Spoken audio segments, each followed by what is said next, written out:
ਹੁਣ ਅਸੀਂ ਇਸ ਸਟੇਜ ਤੇ ਪਹੁੰਚ ਗਏ ਹਾਂ ਕਿ ਐਟ ਅ ਟਾਈਮ ਤੇ ਅਸੀਂ ਕੋਈ ਵੀ ਇੱਕ ਸ਼ਾਦੀ ਜਾਂ ਇੱਕ ਫੌਤਗੀ ਜਿਹੜੀ ਨਾ ਉਹ ਅਫੋਰਡ ਕਰ ਸਕਦੇ ਹਾਂ। ਅਸੀਂ ਜ਼ਿਆਦਾ ਕੋਸ਼ਿਸ਼ ਇਹੀ ਕੀਤੀ ਆ ਕਿ ਕਿਸੇ ਦੀ ਵੀ ਅਗਰ ਫੌਤਗੀ ਹੋ ਜਾਵੇ ਨਾ ਤਾਂ ਉਹਦੇ 'ਚ ਕੁਝ ਐਸੇ ਐਸਓਪੀਜ਼ ਬਣਾਏ ਨੇ ਜਿੰਦੇ ਵਿੱਚ ਆ ਕੇ ਤੇ ਉਹਨੂੰ ਜਾਹਿਲਾਨਾ ਇੱਕ ਤਾਂ ਰਸਮਾਂ ਖਤਮ ਹੋ ਜਾਂਦੀਆਂ ਨੇ, ਦੂਸਰਾ ਅਖਰਾਜਾਤ ਵਿੱਚ ਬੜੀ ਕਮੀ ਆ ਜਾਂਦੀ ਹੈ। ਤੇ ਇਸ ਤੋਂ ਪਹਿਲੇ ਸਾਡੇ ਕੋਲ ਖਤਮ ਵਗੈਰਾ ਹੁੰਦੇ ਸੀ ਨਾ, ਤੇ ਅਗਰ ਕੋਈ ਸਾਡਾ ਫੌਤ ਹੋ ਗਿਆ ਤੇ 40-40 ਦਿਨ ਤੱਕ ਅਸੀਂ ਮਤਲਬ ਉਹਨੂੰ ਬੈਠੇ ਰਹਿੰਦੇ ਸੀ। ਅਸੀਂ ਆਪਣੇ ਤੌਰ ਤੇ ਚੰਦ ਦੋਸਤਾਂ ਨੇ ਮਿਲ ਕੇ ਅਸੀਂ ਪਿੰਡ ਦੇ ਵਿੱਚ ਫੌਤਗੀ ਤੇ ਲੱਗਣ ਵਾਲਾ ਤਮਾਮ ਸਮਾਨ, ਜਿੰਦੇ 'ਚ ਟੈਂਟ, ਦਰੀਆਂ, ਪਲੇਟਾਂ, ਗਲਾਸ, ਹਰ ਚੀਜ਼ ਸਾਡਾ ਇੱਕ ਮੈਂਬਰ ਜਿਹੜਾ ਹੈ ਉਹ ਜਾਂਦਾ ਉੱਥੇ ਲਾ ਕੇ ਆਉਂਦਾ। ਅਸੀਂ ਖਾਣਾ ਖਿਲਾਉਂਦੇ ਹਾਂ, ਖਾਣਾ ਖਿਲਾ ਕੇ 3 ਦਿਨ ਤੱਕ ਉਹ ਕੁੱਲ ਖਾਨੀ ਦਾ ਖਤਮ ਹੋ ਜਾਂਦਾ, ਸਾਤੇ ਦਾ ਖਤਮ ਹੋ ਜਾਂਦਾ। ਉਸ ਤੋਂ बाद उन्होंने सारे इकट्ठा करने, इकट्ठा करके फिर मैनेज करते हैं। अस्सलाम वालेकुम, मैं हूं आपका होस्ट माजिद अली। आप देख रहे हैं उर्दू डिजिटल। मैं इस वक्त मौजूद हूं ज़िला फैसलाबाद की तहसील तांदलियावाला का गांव 450 गाबे नादर की जोक में। यहाँ पे एक कमेटी बनाई जाती है। वो कमेटी जो है वो गरीब बच्चियों की शादियाँ करती हैं। इसके अलावा किसी की अगर फौतगी हो जाती है तो उनका भी जितना भी खर्च होता है वो सारा ये कमेटी अफोर्ड करती है। लेकिन इन्होंने कुछ SOPs भी रखी हैं। तो इसके लिए बताने के लिए मेरे साथ मौजूद हैं गांव के नंबरदार हैं जनाब तारक साहब। ये तारक बलोच साहब हैं जो कमेटी की सरबराही कर रहे हैं। आइए जानते हैं कि उनके क्या SOPs है, क्या तरीकाकार है। अस्सलाम वालेकुम। वालेकुम सलाम। जी तारक साहब, ਤੁਸੀਂ ਕਮੇਟੀ ਬਣਾਈ ਹੈ ਔਰ ਮਾਸ਼ਾਅੱਲਾ गांव ਦੇ ਵਿੱਚ ਜਿੰਨੀਆਂ ਵੀ ਬੱਚੀਆਂ ਦੀਆਂ ਸ਼ਾਦੀਆਂ ਹੁੰਦੀਆਂ ਨੇ ਤੁਸੀਂ ਜਹੇਜ਼ ਦਿੰਦੇ ਜੇ। ਅਗਰ ਕੋਈ ਫੌਤਗੀ ਹੋ ਜਾਂਦੀ ਹੈ ਤੁਸੀਂ ਉਹਨੂੰ ਵੀ ਮੈਨੇਜ ਕਰਦੇ ਜੇ। ਘਰ ਵਾਲੇ ਨੂੰ ਪਤਾ ਨਹੀਂ ਹੁੰਦਾ ਕਿ ਕੌਣ ਕਰ ਰਿਹਾ ਹੈ, ਕੀ ਕਰ ਰਿਹਾ। ਤੁਸੀਂ ਇੱਕ ਨੇਕੀ ਦਾ ਕੰਮ ਕਰ ਰਹੇ ਜੇ। ਇਹ ਤੁਹਾਨੂੰ ਕਿਸ ਤਰ੍ਹਾਂ ਖਿਆਲ ਆਇਆ ਔਰ ਤੁਸੀਂ ਕਦੋਂ ਦਾ ਇਹ ਕੰਮ ਸ਼ੁਰੂ ਕੀਤਾ ਹੈ? ਇਸ ਕੰਮ ਦੇ ਵਿੱਚ ਅਸੀਂ ਤਕਰੀਬਨ 2007 ਲੱਗੇ ਹੋਏ ਆ ਜੀ। 2007 ਚ ਅਸੀਂ ਪਹਿਲੀ ਦਫਾ ਜਿਹੜਾ ਨੇ ਇਸ ਨੂੰ ਥੋੜਾ ਜਿਹਾ ਚੰਦ ਦੋਸਤਾਂ ਨਾਲ ਮਿਲ ਕੇ ਕੀਤਾ, ਲੇਕਿਨ ਸਾਨੂੰ ਉਹਨਾਂ ਦੇ ਨਾਕਾਮੀ ਹੋਈ। 2007 ਤੋਂ ਲੈ ਕੇ 2010-12 ਤੱਕ ਅਸੀਂ ਮੁਸਲਸਲ ਨਾਕਾਮ ਹੀ ਰਹੇ। ਕਿਉਂ? ਸਾਡੇ ਕੋਲ ਕੋਈ ਇਤਨਾ ਕੋਈ ਸਰਮਾਇਆ ਵਗੈਰਾ ਹੈ ਨਹੀਂ ਸੀ, ਬਾਹਰੋਂ ਡੋਨੇਸ਼ਨ ਅਸੀਂ ਕੋਈ ਲੈਣ ਦੇਣ ਹੁੰਦੇ ਨਹੀਂ ਸੀ। ਫਿਰ ਕੁਝ ਮੇਰੇ ਦੋਸਤ ਜਿਹੜੇ ਨੇ ਬਾਹਰ ਚਲੇ ਗਏ, ਉਹਨਾਂ ਨੇ ਉੱਥੋਂ ਕਾਫੀ ਜ਼ਿਆਦਾ ਸਪੋਰਟ ਕੀਤੀ। ਛੋਟੇ ਛੋਟੇ ਅਸੀਂ ਜ਼ਿਮੀਦਾਰ ਹੈਗੇ ਸੀ, ਇਤਨਾ ਕੋਈ ਬੜਾ ਜ਼ਿਮੀਦਾਰ ਨਹੀਂ ਸੀ। ਉਹਨਾਂ ਨੇ ਜਨਾਬ ਸਪੋਰਟ ਕੀਤੀ ਤੇ ਅਲਹਮਦੁਲਿਲਾ ਅੱਲਾਹ ਪਾਕ ਦਾ ਸ਼ੁਕਰ ਹੈ ਕਿ ਹੁਣ ਅਸੀਂ ਇਸ ਸਟੇਜ ਤੇ ਪਹੁੰਚ ਗਏ ਹਾਂ ਕਿ ਐਟ ਅ ਟਾਈਮ ਤੇ ਅਸੀਂ ਕੋਈ ਵੀ ਇੱਕ ਸ਼ਾਦੀ ਜਾਂ ਇੱਕ ਫੌਤਗੀ ਜਿਹੜੀ ਨਾ ਉਹ ਅਫੋਰਡ ਕਰ ਸਕਦੇ ਹਾਂ। ਨੈਕਸਟ ਵਾਸਤੇ ਅਸੀਂ ਫਿਰ ਦੁਬਾਰੇ ਤੋਂ ਤਿਆਰੀ ਕਰ ਲੈਂਦੇ ਹਾਂ ਅਲਹਮਦੁਲਿਲਾ। ਔਰ ਤੁਸੀਂ ਆਪਣੇ ਕੁਝ SOPs ਵੀ ਤੈਅ ਕੀਤੇ ਨੇ ਕਿ ਆਇਆ ਕਿ ਅਗਰ ਕਿਸੇ ਬੇਟੀ ਦੀ ਸ਼ਾਦੀ ਹੁੰਦੀ ਹੈ ਤੁਸੀਂ ਜਹੇਜ਼ ਬਿਲਕੁਲ ਬਰਾਬਰ ਦਿੰਦੇ ਜੇ, ਕਿਸੇ ਨੂੰ ਕਮ ਨਹੀਂ, ਕਿਸੇ ਨੂੰ ਜ਼ਿਆਦਾ ਨਹੀਂ। ਅਗਰ ਕਿਸੇ ਦੀ ਫੌਤਗੀ ਹੁੰਦੀ ਹੈ, ਮੈਂ ਇਹ ਸੁਣਨ ਚ ਆਇਆ ਕਿ ਤੁਸੀਂ ਦਿਨ गाँव ਦੇ ਵਿੱਚ ਕੋਈ ਵੀ ਢੋਲ ਜਾਂ ਕੋਈ ਐਸੀ ਖੁਸ਼ੀ ਵਾਲੀ ਐਕਟੀਵਿਟੀ ਨਹੀਂ ਹੁੰਦੀ। ਤੇ ਇਹ ਸਾਰੀਆਂ ਚੀਜ਼ਾਂ ਤੇ ਲੋਕ ਪਾਬੰਦ ਨੇ ਤੁਹਾਡੇ गाँव ਦੇ? ਜੀ ਬਿਲਕੁਲ ਪਾਬੰਦ ਨੇ। ਅਸੀਂ 13 ਸਤੰਬਰ ਸਨ 2024 ਨੂੰ ਜੁਮੇ ਦੀ ਨਮਾਜ਼ ਤੋਂ ਬਾਅਦ ਉੱਥੇ ਇਕੱਠ ਕੀਤਾ। तमाम बिरादरियां ਦੇ ਜਿਤਨੇ ਵੀ ਚੌਧਰੀ ਘਰਾਣੇ ਹੈਗੇ ਸੀ, ਬਜ਼ੁਰਗ ਹੈਗੇ ਸੀ, ਉਹਨਾਂ ਸਾਰਿਆਂ ਨੂੰ ਉੱਥੇ ਇਨਵਾਈਟ ਕੀਤਾ। ਉਸ ਤੋਂ ਬਾਅਦ ਉਹਨਾਂ ਨੂੰ ਉੱਥੇ ਬੁਲਾ ਕੇ ਜਦੋਂ ਉਹਨਾਂ ਨੇ ਸਾਹਮਣੇ ਅਸੀਂ ਇਹ ਗੱਲ ਚੀਜ਼ ਰੱਖੀ ਕਿ ਇਹਨਾਂ ਚੀਜ਼ਾਂ ਦੇ ਵਿੱਚ ਜਾਂ ਇਹਨਾਂ ਫਰਸੂਦਾ ਰਸਮ ਰਿਵਾਜ ਦੇ ਵਿੱਚ ਨਾ ਸਾਡੀ ਕਾਫੀ ਅਖਰਾਜਾਤ ਹੋ ਰਹੇ ਨੇ ਜਿਹਨੂੰ ਅਸੀਂ ਮੈਨੇਜ ਹੀ ਠੀਕ ਤਰੀਕੇ ਨਾਲ ਕਰ ਰਹੇ। ਜਾਂ अगर कोई चौधरी कराना है, कोई चंगे पुजदे घर देने हैं तो आपकी जमीन ठेके रख के या जानवर को सेल करके या आपकी कोई जमा पूंजी उन्होंने रखी होंगी ਉਹ ਫੌਤਗੀ ਦੇ ਵਿੱਚ ਜਿਹੜੀਆਂ ਨਾ तमाम ਜਿਹੜੇ ਨਾ ਹੋ ਜਾਂਦੀ ਹੈ। ਅਸੀਂ ਇੱਥੇ ਥੋੜਾ ਜਿਹਾ ਕੋਈ ਡਿਫਰੈਂਸ ਕਰਨਾ ਚਾਹਾਂਗੇ। ਥੋੜਾ ਜਿਹਾ ਫਰਕ ਇਹ ਹੈ ਕਿ ਸ਼ਾਦੀ ਕਦੀ ਵੀ ਕੋਈ ਇਨਸਾਨ ਕਰਦਾ ਹੈ ਨਾ, ਉਸ ਦੀ ਉਹ ਤਿਆਰੀ ਸ਼ੁਰੂ ਤੋਂ ਕਰਨੀ ਸ਼ੁਰੂ ਕਰ ਛੱਡਦਾ ਹੈ ਕਿ ਉਹਨੇ ਸ਼ਾਦੀ ਕਰਨੀ ਹੈ। ਉਹਨੂੰ ਉਹ ਮੈਨੇਜ ਅੱਛੇ ਤਰੀਕੇ ਨਾਲ ਕਰ ਵੀ ਲੈਂਦਾ ਅਗਰ ਕੋਈ ਇਮਦਾਦ ਵਗੈਰਾ ਨਾ ਵੀ ਕਰੇ। ਲੇਕਿਨ ਫੌਤਗੀ ਇੱਕ ਐਸਾ ਅਮਲ ਹੈ ਕਿ ਜਿਹੜਾ ਕਿਸੇ ਨੂੰ ਵੀ ਕੋਈ ਨਹੀਂ ਪਤਾ, ਨਾ ਤੁਹਾਨੂੰ ਪਤਾ ਨਾ ਮੈਨੂੰ ਪਤਾ ਹੈ। ਔਰ ਜਨਰਲੀ ਜਿਸ ਟਾਈਮ ਹੁੰਦਾ ਹੋ ਗਿਆ ਨਾ ਉਸ ਵਾਸਤੇ ਉਸ ਕੋ ਜਮਾ ਪੂੰਜੀ ਨਹੀਂ ਕੀਤੀ ਹੋਈ। ਅਸੀਂ ਜ਼ਿਆਦਾ ਕੋਸ਼ਿਸ਼ ਇਹੀ ਕੀਤੀ ਆ ਕਿ ਕਿਸੇ ਦੀ ਵੀ ਅਗਰ ਫੌਤਗੀ ਹੋ ਜਾਵੇ ਨਾ ਤਾਂ ਉਹਦੇ 'ਚ ਕੁਝ ਐਸੇ SOPs ਬਣਾਏ ਨੇ ਜਿੰਦੇ ਵਿੱਚ ਆ ਕੇ ਤੇ ਉਹਨੂੰ ਜਾਹਿਲਾਨਾ ਇੱਕ ਤਾਂ ਰਸਮਾਂ ਖਤਮ ਹੋ ਜਾਂਦੀਆਂ ਨੇ, ਦੂਸਰਾ ਅਖਰਾਜਾਤ ਵਿੱਚ ਬੜੀ ਕਮੀ ਆ ਜਾਂਦੀ ਹੈ। ਜਿਸ ਤਰ੍ਹਾਂ ਕਿ ਮੈਂ ਤੁਹਾਨੂੰ ਦੱਸਿਆ ਇਸ ਤੋਂ ਪਹਿਲੇ ਸਾਡੇ ਕੋਲ ਖਤਮ ਵਗੈਰਾ ਹੁੰਦੇ ਸੀ ਨਾ, ਤੇ ਅਗਰ ਕੋਈ ਸਾਡਾ ਫੌਤ ਹੋ ਗਿਆ ਤੇ 40-40 ਦਿਨ ਤੱਕ ਅਸੀਂ ਮਤਲਬ ਉਹਨੂੰ ਬੈਠੇ ਰਹਿੰਦੇ ਸੀ। 40-40 ਦਿਨ ਤੱਕ ਮਹਿਮਾਨ ਚੱਲਦੇ ਰਹਿੰਦੇ ਸੀ, ਉਹਨਾਂ ਦਾ ਖਾਣਾ ਪੀਣਾ ਨਾਸ਼ਤਾ ਵਗੈਰਾ ਉਸ 40 ਦਿਨ ਤੱਕ ਚੱਲਦਾ ਸੀ। ਜੇ ਤੁਸੀਂ ਆਪ ਅੱਜ ਗੌਰ ਕਰ ਲਓ ਕਿ ਇੱਕ ਦਿਨ ਦਾ ਇੱਕ ਘਰ ਦਾ ਕਿੰਨਾ ਖਰਚਾ ਹੈ, ਅਗਰ ਉਹਨੂੰ 40 ਨਾਲ ਮਲਟੀਪਲਾਈ ਕਰੋ ਤਾਂ ਜ਼ਰਬ ਕਰੋ ਤਾਂ ਕਿੱਥੇ ਪਹੁੰਚੇਗਾ। ਇੱਕ ਨਾਰਮਲ ਇੱਕ ਆਈਡੀਆ। ਅਸੀਂ ਕੀ ਕੀਤਾ, ਇਸ ਫੌਤਗੀ ਦੀ ਰਸਮ ਨੂੰ ਨਾ 3 ਦਿਨ 'ਚ ਮੁਖਤਸਰ ਕਰ ਦਿੱਤਾ। ਠੀਕ ਹੈ, ਉਹਦੇ ਨਾਲ ਬਣ ਗਈ ਆ, ਅੱਲਾਹ ਤਾਲਾ ਦੀ ਇੱਕ ਕੁਦਰਤ ਹੈ, ਅੱਲਾਹ ਤਾਲਾ ਦੀ ਇੱਕ ਰਜ਼ਾ ਹੈ, ਉਹ ਫੌਤ ਹੋ ਗਿਆ। ਅਸੀਂ ਉਸ ਫੌਤ ਸ਼ੁਦਾ ਦੇ ਜਿਹੜੇ ਅਖਰਾਜਾਤ ਨੇ ਉਹਨੂੰ ਕੰਮ ਕਰਨ ਵਾਸਤੇ ਨਾ ਅਸੀਂ ਇੱਕ ਕਮੇਟੀ ਤਸ਼ਕੀਲ ਦਿੱਤੀ, ਇਹ SOPs ਬਣਾਏ। ਇਸ SOPs ਤੇ ਅਮਲ ਕਰਦਿਆਂ ਹੋਇਆ ਅਲਹਮਦੁਲਿਲਾ ਜਿਹੜਾ ਨਾ ਸਾਡੇ ਕਾਫੀ ਅਖਰਾਜਾਤ ਜਿਹੜੇ ਨੇ ਉਹ ਕੰਮ ਹੋ ਰਹੇ ਨੇ ਔਰ ਅਸੀਂ ਮੈਨੇਜੇਬਲ ਚੀਜ਼ਾਂ ਤੇ ਆ ਗਏ ਨੇ।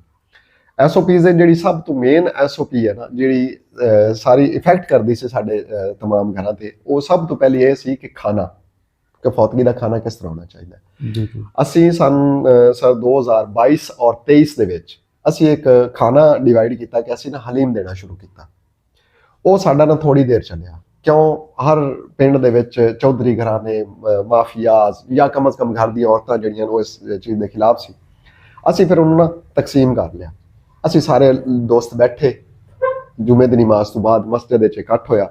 ਉੱਥੇ ਅਸੀਂ ਇਹ ਡਿਸਾਈਡ ਕੀਤਾ ਕਿ ਜਿਹੜਾ ਨਾ 5 ਕਿਲੋ ਗੋਸ਼ਤ ਔਰ 10 ਕਿਲੋ ਆਲੂ ਨਾਲ ਬਿਹਤਰੀਨ ਖਾਣਾ ਜਿਹੜਾ ਨਾ ਪਕਾਇਆ ਜਾਵੇ। ਦੂਸਰਾ ਇਹ ਕੀਤਾ ਕਿ ਜਿਹੜੇ ਮਹਿਮਾਨ ਆਏ ਨੇ ਨਾ ਉਹ ਖਾਣਾ ਖਾਣਗੇ। ਪਿੰਡ ਦਾ ਕੋਈ ਵੀ ਬੰਦਾ ਉਸ ਖਾਣੇ ਤੇ ਪਹਿਲੀ ਗੱਲ ਹੈ ਸਰ ਬੈਠਦਾ ਹੀ ਕੋਈ ਨਹੀਂ ਹੋਣਾ। ਅਗਰ ਬੈਠ ਵੀ ਜਾਵੇ ਤਾਂ ਉਹਨੂੰ ਪਿੰਡ ਦੇ ਜਿਤਨੇ ਵੀ ਬੰਦੇ ਹੈਗੇ, ਇਸ ਕਮੇਟੀ ਦਾ ਮੈਂਬਰ ਕੋਈ ਖਾਸ ਨਹੀਂ ਹੈ, ਪੂਰਾ ਪਿੰਡ ਹੈ। ਬਗੈਰ ਨਾਮ ਤੋਂ ਕੋਈ ਵੀ ਇਸ ਪਿੰਡ ਦਾ ਰਹਿਸ਼ੀ ਹੋ ਤਾਂ ਇਸ ਕਮੇਟੀ ਦਾ ਮੈਂਬਰ ਹੈ। ਉਹਦੇ ਵਾਸਤੇ ਕੋਈ ਮਖਸੂਸ ਚੀਜ਼ ਨਹੀਂ ਹੈ ਕਿ ਮੈਂ ਮੈਂਬਰ ਹਾਂ ਜਾਂ ਤੁਸੀਂ ਮੈਂਬਰ ਹੋ ਜਾਂ ਕੋਈ ਵੀ ਜ਼ੈਦ ਬੱਕਰ ਹੈ, ਕੋਈ ਮੈਂਬਰ ਨਹੀਂ ਹੈ। ਉਹਨੂੰ ਉਠਾ ਦੇਣਗੇ। ਸਾਨੂੰ ਪਹਿਲੇ ਥੋੜੀ ਮੁਸ਼ਕਿਲ ਪੇਸ਼ ਆਈ, ਲੋਕਾਂ ਨੂੰ ਸਮਝਾਉਣਾ, ਥੋੜੇ ਜਿਹੇ ਕਮ ਇਲਮ ਤਾਲੀਮ ਕਮ ਸੀ, ਇਸ ਵਜ੍ਹਾ ਤੋਂ ਥੋੜਾ ਜਿਹਾ ਲੋਕਾਂ ਨੂੰ ਸਮਝਾਉਣਾ। ਲੇਕਿਨ ਅਲਹਮਦੁਲਿल्लाह अल्लाह पाक ਦਾ ਸ਼ੁਕਰ ਹੈ, ਅੱਲਾ ਨੇ ਬੜਾ ਕਰਮ ਕੀਤਾ ਔਰ ਖਾਸ ਤੌਰ ਤੇ ਮੀਡੀਆ ਦਾ ਇਹਦੇ ਵਿੱਚ ਬੜਾ ਕਿਰਦਾਰ ਹੈ। ਅਸੀਂ ਛੋਟੀ ਜਿਹੀ ਕੋ ਕਾਨਫਰੰਸ ਕੀਤੀ, ਮਸਜਿਦ ਵਿੱਚ ਬੈਠੇ, ਉਹ ਬਣਿਆ। ਅਸੀਂ ਉਹਨੂੰ ਜਦੋਂ ਆਪ ਦੇ ਪਿੰਡ ਦੇ ਉੱਤੇ ਲਾਗੂ ਕੀਤਾ, ਦੋਸਤਾਂ ਨੇ ਉਸਦੇ ਸਟੇਟਸ ਵਗੈਰਾ ਲਾ ਲਏ। ਫਿਰ ਸੋਸ਼ਲ ਮੀਡੀਆ ਨੇ ਸਾਡੇ ਕੋਲ ਨਾ, ਯਕੀਨ ਕਰ ਜੋ, ਸਾਡੇ 'ਚ ਮੈਂ ਪਹਿਲੀ ਦਫਾ ਸਮਝਿਆ, ਕਹਿੰਦੇ ਨਾ ਆਪ ਬੀਤੀ, ਠੀਕ ਹੈ। ਗੱਲਾਂ ਸੁਣੀਆਂ ਸੁਣਾਈਆਂ ਤਾਂ ਅਸੀਂ ਸੁਣਦੇ ਹੀ ਰਹਿੰਦੇ ਸੀ, ਸੋਸ਼ਲ ਮੀਡੀਆ ਇਹ ਕਰ ਦਿੰਦਾ, ਸੋਸ਼ਲ ਮੀਡੀਆ ਉਹ ਕਰ ਦਿੰਦਾ। ਲੇਕਿਨ ਇਸ ਦਫਾ ਯਕੀਨ ਕਰ ਜੋ, ਮੈਂ ਤੁਹਾਡੇ ਸਾਹਮਣੇ ਜਿੰਦਾ ਜਾਗਦਾ ਸਬੂਤ ਆ ਕਿ ਜਿਹੜਾ ਅੱਜ ਸੋਸ਼ਲ ਮੀਡੀਆ ਨੂੰ ਮੰਨੀ ਬੈਠਾ ਹਾਂ। ਸੋਸ਼ਲ ਮੀਡੀਆ ਉਹਨਾਂ ਨੇ ਸਾਡੇ ਨਾਲ ਕੀ ਕੀਤਾ, ਸਾਡੀ ਉਸ ਚੀਜ਼ ਨੂੰ ਵਾਇਰਲ ਕੀਤਾ। ਉਹ ਚੀਜ਼ ਵਾਇਰਲ ਹੁੰਦੀ ਆਈ ਤੇ ਲੋਕ ਜਿਹੜੇ ਸਾਡੇ ਖਿਲਾਫ ਚੱਲਣਾ ਚਾਹ ਰਹੇ ਸੀ, ਜਿਹੜੇ ਇਸ ਤੇ ਅਮਲ ਨਹੀਂ ਕਰਨਾ ਚਾਹ ਰਹੇ ਸੀ, ਉਹ ਸ਼ਾਦੋ ਨਾਦਰ ਸਾਡੇ ਨਾਲ ਸ਼ਾਮਿਲ ਹੋ ਗਏ ਆਪਦੀ ਬੇਇੱਜ਼ਤੀ ਡਰਦੇ ਹੋਏ। ਉਸ ਤੋਂ ਬਾਅਦ ਤੁਸੀਂ ਖੁਦ ਦੇਖਿਆ ਹੋਣਾ, ਅੱਲਾ ਹਰ ਨੂੰ ਸਿਹਤ ਦੇਵੇ, ਹਰ ਨੂੰ ਤੌਫੀਕ ਦੇਵੇ। ਲੇਕਿਨ ਇੱਕ ਦਿਨ ਜਾਣਾ ਆਪਾਂ, ਤੁਸੀਂ ਵੀ ਜਾਣਾ, ਮੈਂ ਵੀ ਜਾਣਾ। ਮੈਂ ਵੀ ਆਪਣੇ ਬਜ਼ੁਰਗ ਜਿਹੜੇ ਨੇ ਉਹ ਰਿਸ਼ਤੇਦਾਰ, ਉਹ ਮੈਂ ਅੱਲਾ ਦੇ ਹਵਾਲੇ ਕੀਤੀ ਬੈਠਾ, ਤੁਸੀਂ ਵੀ ਕੀਤੇ ਹੋਣੇ ਨੇ। ਤੁਸੀਂ ਵੀ ਉਸ ਜਿਹੜਾ ਹੈ ਨਾ ਉਸ ਚੀਜ਼ ਤੋਂ ਗੁਜ਼ਰੇ ਹੋਣੇ ਨੇ ਕਿ ਜਦੋਂ ਫੌਤਗੀ ਹੋ ਜਾਂਦੀ ਹੈ, ਇੱਕ ਸਾਡੇ ਕੋਲ ਫੌਤਗੀ ਹੋ ਗਈ ਹੈ, ਉਹ ਇੱਕ ਨੁਕਸਾਨ ਹੋ ਗਿਆ, ਅੱਲਾਹ ਤਾਲਾ ਨੇ ਕੀਤਾ, ਅਸੀਂ ਉਸ ਨੂੰ ਮੰਨੀ ਬੈਠੇ। ਲੇਕਿਨ ਦੂਸਰਾ ਨੁਕਸਾਨ ਇਹ ਹੈ ਕਿ ਉਹ ਬੰਦਾ ਸੋਚ ਰਿਹਾ ਹੁਣ ਮੈਂ ਕੀ ਕਰਨਾ, ਹੁਣ ਮੈਂ ਖਾਣਾ ਕਿਧਰੋਂ ਦੇਣਾ, ਮੈਂ ਕਫਨ ਕਿਧਰੋਂ ਦੇਣਾ, मैं मेहमानों को कितना मैनेज करेंगे। वो तो कोई नहीं उन्हें जोड़ के रखा, उस वास्ते कोई टाइमिंग तो नहीं बनी सी भी फौतगी होएगी जी, तो मैं इतना को 2-4 लाख रुपया ਜਿਹੜਾ ਨੂੰ ਸਾਈਡ ਤੇ ਰੱਖ ਛੱਡ, ਮੇਰੀ ਫੌਤਗੀ ਹੋਣੀ ਹੈ, ਠੀਕ ਹੈ। ਸ਼ਾਦੀ ਵਾਸਤੇ ਤਾਂ ਚਲੋ ਅਸੀਂ ਕਰਦੇ ਹੀ ਕਰਦੇ। ਅਸਾਂ ਉਹਨੂੰ ਕੀ ਕੀਤਾ, ਅਸੀਂ ਆਪਣੇ ਤੌਰ ਤੇ ਚੰਦ ਦੋਸਤਾਂ ਨੇ ਮਿਲ ਕੇ ਅਸੀਂ ਪਿੰਡ ਦੇ ਵਿੱਚ ਫੌਤਗੀ ਤੇ ਲੱਗਣ ਵਾਲਾ तमाम ਸਮਾਨ, ਜਿੰਦੇ ਚ ਟੈਂਟ, ਦਰੀਆਂ, ਪਲੇਟਾਂ, ਗਲਾਸ, ਹਰ ਚੀਜ਼ ਸਾਡਾ ਇੱਕ ਮੈਂਬਰ ਜਿਹੜਾ ਹੈ ਉਹ ਜਾਂਦਾ ਉੱਥੇ ਲਾ ਕੇ ਆਉਂਦਾ। ਅਸੀਂ ਖਾਣਾ ਖਿਲਾਉਂਦੇ ਹਾਂ, ਖਾਣਾ ਖਿਲਾ ਕੇ 3 ਦਿਨ ਤੱਕ ਉਹ ਕੁੱਲ ਖਾਨੀ ਦਾ ਖਤਮ ਹੋ ਜਾਂਦਾ, 7 ਦਾ ਖਤਮ ਹੋ ਜਾਂਦਾ। ਉਸ ਤੋਂ ਬਾਅਦ ਉਹਨਾਂ ਨੂੰ ਸਾਰਿਆਂ ਨੂੰ ਇਕੱਠਾ ਕਰਨੇ, ਇਕੱਠਾ ਕਰਕੇ ਫਿਰ ਮੈਨੇਜ ਕਰ ਦਿੰਦੇ ਹਾਂ। ਉਹਦੇ ਤੇ ਹੁਣ ਖਤਮ ਤੇ ਕੀ ਹੋਏਗਾ, ਸਿਰਫ ਫੁੱਲੀਆਂ ਨਾਰਮਲ ਜਿਵੇਂ ਹੁੰਦੀਆਂ ਨੇ, ਉਸ ਤੋਂ ਬਾਅਦ ਇੱਕ ਦੁੱਧ ਦਾ ਗਿਲਾਸ ਤੇ ਇੱਕ ਪਾਣੀ ਦਾ ਗਿਲਾਸ। ਇਸ ਤੋਂ ਇਲਾਵਾ ਕੋਈ ਕੱਪੜੇ, ਲੋਟਾ, ਤਸਬੀਹ, ਖਾਣੇ, ਫਰੂਟ, ਕਿਸੇ ਵੀ ਚੀਜ਼ ਦੀ ਕੋਈ ਚੀਜ਼ ਅਸੀਂ ਨਹੀਂ ਰੱਖਦੇ। ਤੁਹਾਡੇ ਪਿੰਡ 'ਚ ਜਦਕਿ ਦੇਖਿਆ ਹੈ ਕਿ ਸਾਰੀ ਬਲੋਚ ਬਰਾਦਰੀ ਬੈਠੀ ਹੈ ਔਰ ਕੁਝ ਲੋਕ ਐਸੇ ਵੀ ਹੋਣਗੇ ਜਿਨ੍ਹਾਂ ਨੇ ਤੁਹਾਡੀ ਇਸ ਕਮੇਟੀ ਤੋਂ ਬਾਅਦ ਕਦੀ ਤੁਹਾਡੀ ਐਸਓਪੀ ਦੀ ਕੋਈ ਖਿਲਾਫਵਰਜ਼ੀ ਵੀ ਕੀਤੀ ਹੈ, ਜਾਂ ਉਸ ਤੋਂ ਬਾਅਦ ਸਾਰੇ ਲੋਕ ਇਹਨਾਂ ਚੀਜ਼ਾਂ ਤੇ ਪਾਬੰਦ ਨੇ? ਨਹੀਂ, ਸਾਰੇ ਲੋਕ ਤਾਂ ਕੋਈ ਵੀ ਨਹੀਂ ਪਾਬੰਦ ਹੁੰਦੇ। ਤੁਸੀਂ ਅਕਸਰ ਦੇਖਿਆ ਹੋਣਾ ਕਿ ਜਦੋਂ ਮਸਜਿਦ ਵਿੱਚ ਅਜ਼ਾਨ ਆਉਂਦੀ ਹੈ ਨਾ, ਸਾਰੇ ਮੁਸਲਮਾਨ ਨੇ, ਸਾਰੇ ਵੀ ਮਸਜਿਦ ਨਹੀਂ ਜਾਂਦੇ। ਕੁਝ ਲੋਕ ਜਿਹੜੇ ਨੇ ਉਸ ਚੀਜ਼ ਨੂੰ ਇਗਨੋਰ ਕਰਦੇ ਨੇ। ਇਸੇ ਵਜ੍ਹਾ ਤੋਂ ਇਹ ਸਾਡਾ ਕੰਮ ਤਾਂ ਉਸ ਲੈਵਲ ਦਾ ਹੈ ਹੀ ਨਹੀਂ। ਉਹ ਤਾਂ ਅੱਲਾਹ ਤਾਲਾ ਦਾ ਹੁਕਮ ਹੈ, ਉਸ ਨੂੰ ਲੋਕ ਇਗਨੋਰ ਕਰਦੇ ਨੇ, ਤੇ ਸਾਡਾ ਤਾਂ ਉਹ ਕੰਮ ਹੀ ਨਹੀਂ ਹੈਗਾ। ਅਸੀਂ ਤੱਕ ਛੋਟਾ ਜਿਹਾ ਕੰਮ ਕਰਨ ਲੱਗੇ, ਬਿਲਕੁਲ ਖਿਲਾਫ ਹੋਏ ਨੇ ਜੀ। ਸਾਨੂੰ ਜਿਹੜੀ ਪਹਿਲੀ ਫੌਤਗੀ ਹੋਈ ਉਸੇ ਬਿਲਕੁਲ ਹਰ ਚੀਜ਼ ਸਾਡੇ ਖਿਲਾਫ ਚਲੀ ਗਈ ਸੀ। ਅਸੀਂ ਫਿਰ ਕੀ ਕੀਤਾ, ਜਿਹੜੇ ਯੰਗ ਦੋਸਤ ਸੀ ਉਹਨਾਂ ਨੂੰ ਲਿਆ, ਉਹਨਾਂ ਨੂੰ ਜਾ ਕੇ 5-7 ਬੰਦੇ ਅਸੀਂ ਉਹਨਾਂ ਦੇ ਘਰ ਗਏ, ਉੱਥੇ ਫੌਤਗੀ ਤੇ ਗਏ। ਉਹਨਾਂ ਨੂੰ ਜਦੋਂ ਅਸੀਂ ਗਾਈਡ ਕੀਤਾ, ਉਹਨਾਂ ਨੇ ਕਿਹਾ ਅਸੀਂ ਪੁੱਛਦੇ, ਬਿਲਕੁਲ ਉਹ ਪੁੱਛਦੇ ਸੀ ਜਿਨ੍ਹਾਂ ਦੀ ਪਹਿਲੀ ਫੌਤਗੀ ਹੋਈ, ਇਸ ਐਸਓਪੀ ਤੋਂ ਬਾਅਦ ਪਹਿਲੀ ਫੌਤਗੀ, ਉਹ ਬਿਲਕੁਲ ਪੁੱਛਦੇ ਸੀ। ਉਹ ਕੁਝ ਵੀ ਕਰ ਸਕਦੇ ਸੀ, ਕੱਟੇ, ਬੱਕਰੇ, ਹਿਰਨ ਤੱਕ ਦੇ ਸਕਦੇ ਸੀ। ਲੇਕਿਨ ਅਸਾਂ ਜਦੋਂ ਉਹਨਾਂ ਨੂੰ ਦੱਸਿਆ ਕਿ ਤੁਸੀਂ ਅਗਰ ਇਹ ਛੋਟਾ ਜਿਹਾ ਅਮਲ ਕਰੋਗੇ ਨਾ, ਚੂੰਕਿ ਫੌਤਗੀ ਐਸਓਪੀ ਤੋਂ ਬਾਅਦ ਹੋਈ ਹੈ, ਇਸ ਪੰਚਾਇਤ ਤੋਂ ਬਾਅਦ ਪਹਿਲੀ ਫੌਤਗੀ ਹੋਈ ਹੈ, ਅਗਰ ਤੁਸੀਂ ਇਸ ਚੀਜ਼ ਕਰੋਗੇ ਤਾਂ ਸਾਡੀ ਇਹ ਪਹਿਲੀ ਤੇ ਇਹ ਚੀਜ਼ ਨਾਕਾਮ ਚਲੀ ਜਾਣੀ। ਦੂਸਰਾ, ਇਸ ਤੇ ਜਿਹੜਾ ਗਰੀਬ ਹੈ ਨਾ ਉਹ ਪਿਸ ਕੇ ਰਹਿ ਜਾਏਗਾ। ਸਾਡੀ ਮੇਨ ਮਕਸਦ ਇਸ ਨੂੰ ਬਣਾਉਣ ਦਾ ਹੀ ਜਿਹੜਾ ਮੋਟੋ ਸੀ ਨਾ, ਉਹ ਗਰੀਬ ਤਬਕਾ ਸੀ, ਮਜ਼ਦੂਰ ਤਬਕਾ ਸੀ। ਇਸ ਵਜ੍ਹਾ ਤੋਂ ਅਸੀਂ ਉਹਨਾਂ ਦੀ ਜਦੋਂ ਮਿਹਨਤ ਕੀਤੀ, ਉਹਨਾਂ ਵਿੱਚੋਂ ਅਲਹਮਦੁਲਿल्लाह ਜਿਹੜਾ ਨਾ ਉਹ ਸਾਡੇ ਫਿਰ ਸਾਈਡ ਤੇ ਹੋ ਗਏ ਔਰ ਸਾਡੀ ਇਹਨਾਂ ਸਾਰੀ ਐਸਓਪੀਸ ਤੋਂ ਉਹਨਾਂ ਨੇ ਅਮਲ ਕੀਤਾ। ਤੁਸੀਂ ਬੜਾ ਨੇਕ ਤੇ ਬੜਾ ਅੱਛਾ ਕੰਮ ਕਰ ਰਹੇ ਜੇ ਔਰ ਲੋਕ ਤੁਹਾਨੂੰ ਐਪਰੀਸ਼ੀਏਟ ਵੀ ਕਰ ਰਹੇ ਨੇ ਸੋਸ਼ਲ ਮੀਡੀਆ ਤੇ ਦੇਖਣ ਤੋਂ ਬਾਅਦ। ਆਇਆ ਕਿ ਕਿਸੇ ਬੰਦੇ ਨੇ ਤੁਹਾਡੇ ਨਾਲ ਕੋਈ ਰਾਬਤਾ ਵੀ ਕੀਤਾ, ਕਿਉਂਕਿ ਜਿਸ ਤਰ੍ਹਾਂ ਕੋਈ ਮੁਖੱਯਰ ਹਜ਼ਰਾਤ ਹੁੰਦੇ ਨੇ ਜਾਂ ਕੁਝ ਡੋਨੇਟ ਕਰਨ ਵਾਲੇ ਲੋਕ ਹੁੰਦੇ ਨੇ ਕਿ ਤੁਸੀਂ ਇੱਕ ਬਹੁਤ ਅੱਛਾ ਕੰਮ ਕਰ ਰਹੇ ਜੇ, ਇੱਕ ਨੇਕੀ ਦਾ ਕੰਮ ਕਰ ਰਹੇ ਜੇ। ਕਿਆ ਤੁਹਾਡੇ ਨਾਲ ਕਿਸੇ ਵੀ ਕਿਸੇ ਆਦਮੀ ਨੇ ਜਾਂ ਕਿਸੇ ਮੁਖੱਯਰ ਹਜ਼ਰਾਤ ਨੇ ਕੋਈ ਰਾਬਤਾ ਕੀਤਾ, ਜਾਂ ਤੁਸੀਂ ਕੁਝ ਐਸਾ ਚਾਹੁੰਦੇ ਜੇ ਕਿ ਅਗਰ ਕੋਈ ਤੁਹਾਡੇ ਨਾਲ ਮੁਖੱਯਰ ਹਜ਼ਰਾਤ ਰਾਬਤਾ ਕਰਨ ਤੁਸੀਂ ਜ਼ਿਆਦਾ ਬਿਹਤਰ ਤਰੀਕੇ ਨਾਲ ਇਹਨੂੰ ਕਰ ਸਕਦੇ? ਜੀ ਬਿਲਕੁਲ, ਮੈਂ ਇਸੇ ਸਵਾਲ ਵਾਸਤੇ ਤਿਆਰ ਸੀ। ਪਹਿਲੀ ਗੱਲ ਤਾਂ ਇਹ ਹੈ ਕਿ ਮੁਖੱਯਰ ਹਜ਼ਰਾਤ ਹਰ ਕਿਸਮ ਦੇ ਲੋਕ ਅੱਜ ਕੱਲ੍ਹ ਦੁਨੀਆ 'ਚ ਪਾਏ ਜਾਂਦੇ ਨੇ। ਕੁਝ ਨਾਮ ਦੇ, ਕੁਝ ਐਡਵਰਟਾਈਜ਼ਿੰਗ ਤਸ਼ਹੀਰ ਚਾਹੁੰਦੇ ਨੇ, ਕੁਝ ਛੁਪ ਕੇ ਕਰਨਾ ਚਾਹੁੰਦੇ ਨੇ। ਅਸੀਂ ਇਸ ਵੀਡੀਓ ਦੇ ਤਵੱਸਤ ਨਾਲ, ਤੁਹਾਡੇ ਤਵੱਸਤ ਨਾਲ ਇਹ ਲੋਕਾਂ ਨੂੰ ਪੈਗਾਮ ਦੇਣਾ ਚਾਹੁੰਦੇ ਹਾਂ ਕਿ ਸਾਨੂੰ ਕਿਸੇ ਵੀ ਕਿਸਮ ਦੀ ਡੋਨੇਸ਼ਨ ਦੀ ਕੋਈ ਜ਼ਰੂਰਤ ਨਹੀਂ। ਅਸੀਂ ਨਾ ਕਿਸੇ ਕੋਲ ਲਵਾਂਗੇ। ਸਰਗੋਦੇ ਦੇ ਇੱਕ ਦੋਸਤ ਨੇ ਮੇਰੇ, ਉਹ ਮਤਲਬ ਬਹੁਤ ਪੁਰਾਣੇ ਦੋਸਤ ਨੇ, ਪਹਿਲੇ ਉਹ ਕੰਮ ਕਰਦੇ ਸੀ ਕਿਧਰੇ ਹੋਰ ਦੇ, ਡੋਨੇਸ਼ਨ ਵਗੈਰਾ ਕਰਦੇ ਸੀ ਡੈਨਮਾਰਕ, ਉਹਨਾਂ ਦੇ ਕਾਫੀ ਬਿਜ਼ਨਸ ਨੇ। ਉਹਨਾਂ ਨੇ ਮੇਰੇ ਨਾਲ ਰਾਬਤਾ ਕੀਤਾ, ਮੈਨੂੰ ਉਹਨਾਂ ਨੇ ਕਿਹਾ ਐਜ਼ ਅ ਦੋਸਤ, ਉਹਨਾਂ ਨੇ ਕਿਹਾ ਵੀ ਅਸੀਂ ਇਹਦੇ 'ਚ ਆਪਦਾ ਹਿੱਸਾ ਪਾਵਾਂਗੇ। ਉਹਨਾਂ ਨੇ ਬਿਲਕੁਲ ਮਾਜ਼ਰਤ ਕਰ ਲਈ। ਵਜ੍ਹਾ ਸਾਰੇ ਕੀ ਹੈ ਮੈਂ ਦੱਸਣਾ ਤੁਹਾਨੂੰ ਅੱਜ ਇੱਕ ਵਜ੍ਹਾ। ਅੱਜ ਕੱਲ੍ਹ ਜਿਤਨਾ ਵੀ ਸੋਸ਼ਲ ਮੀਡੀਆ ਤੇ ਕੰਮ ਹੋ ਰਿਹਾ, ਮੈਂ ਕਿਸੇ ਦਾ ਨਾਂ ਨਹੀਂ ਲੈਂਦਾ, ਨਾ मैंने ਕਿਸੇ ਨੂੰ ਬਦਨਾਮ ਕਰਦਾ, ਹਰ ਬੰਦਾ ਆਪਦਾ ਖੁਦ ਜਵਾਬ ਦੇ, ठीक है। लेकिन अगर देखा जाए तो मेरा नहीं ख्याल कि जितनी डोनेशंस बैरून मुमालक तू या इत्थों लोगों तो हो रही ना, वो मुतलका बंदे तक पहुँच रही होवे। इसलिए असा की कीता है कि असी इस ਜਿਹੜਾ ਨਾ ਇਸ ਸ਼ਿਕ ਨੂੰ ਜਾਂ ਇਸ ਰੀਜ਼ਨ ਬਿਲਕੁਲ ਹੀ ਖਤਮ ਕੀਤਾ ਹੈ।